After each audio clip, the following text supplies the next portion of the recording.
All right, everybody, today we have a special treat for the channel. We're going to show you from a professional standpoint how to file or sharpen the drags, rakers, drags, whatever you call it, on a chainsaw. I'm here with a professional. He's an old man. He's been doing it all of his life. It's my pops. And let's see what you got here. So what are we doing today? I might have messed it up. Good Sunday afternoon, Larry with Rippy Logging. I want to touch on something that affects so many people, and they probably don't even know it. A lot of people don't. If I've heard my dad say once, he said it 1,000 times, I've got to cut the drags on that chain because it ain't cutting worth a quarter. So let's go in closer and look, and I'll show you what I'm talking about.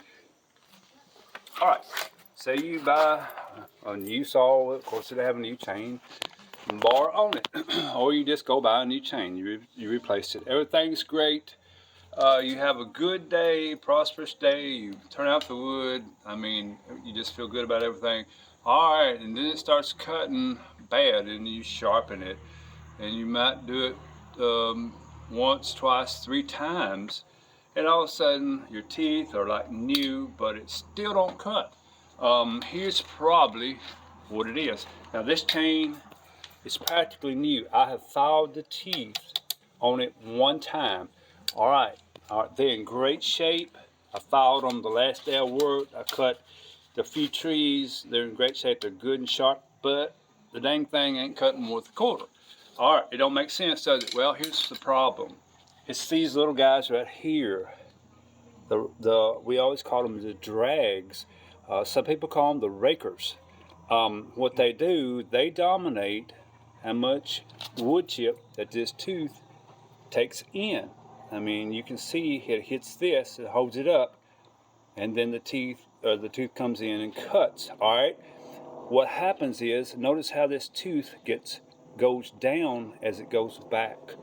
If you can tell, it's up high in the front and it goes down as it goes back. You file the front of it off, and the tooth gets lower, but this raker or this drag just stands right up there loud and proud and hits the tooth is actually starving for wood. So here's what you do.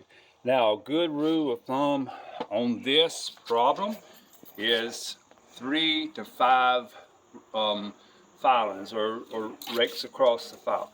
All right, or the raker. Now, you take a flat file. Now, you can do it with a round file. It's a chore. Try to get you a flat file if you can. All right, and these rakers or these drags are laying the same way that the tooth is. That you see, it's not straight up and down. It lays over. So if you hit it the wrong way, it's only going to fight you. You're not going to do any good. You have to turn the cutting side to the bend, and you file it just like that. A good rule of thumb is 3 to 5 times. Now, if you're not familiar with this, honey, let me tell you, you don't want to overdo it. If you cut those things down too low, you're going to be miserable again, because that chain is going to drag, it's going to fight you, it's going to buck. You're going to have a terrible time. So here's what I recommend.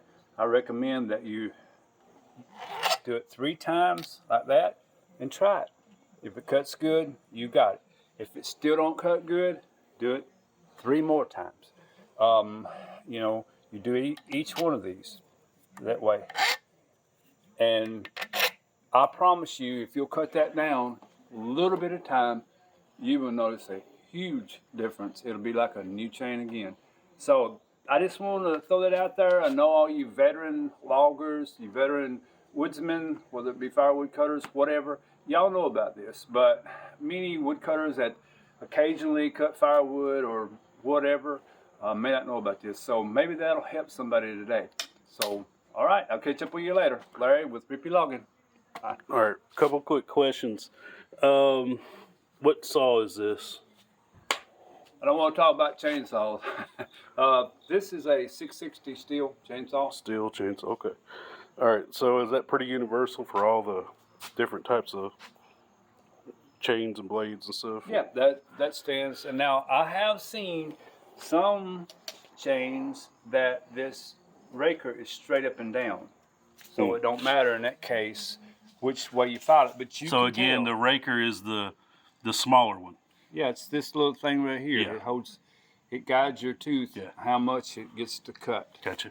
So that could potentially be dangerous, kick back on you possibly even, right? If you overcut it, it will kick, it will buck, it will hang in the wood, and you will be miserable, I promise. So again, 3 times, if you're not familiar with this, 3 times to each raker, and try it. Across the top with the sharp part, kind of. Yeah, with the raker, just file it 3 times on each raker, and try it, and you'll be able to tell the difference, I promise. So if you have a round file, what typically is that for?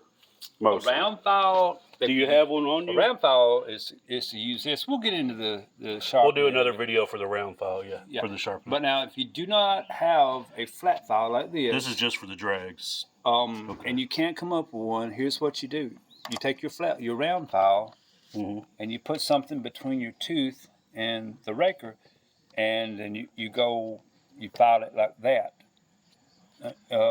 Gotcha. You need a divider, because if you don't, you'll be hitting that tooth with your round file, and you're going to be dulling that tooth. I gotcha. So yeah, you want to sharpen one or the other different ways, kind of. There's a technique, right? So Definitely. all right, okay. So we learned that you don't just go in today and just touch everything with a file and just rake everything off. There's a technique to it.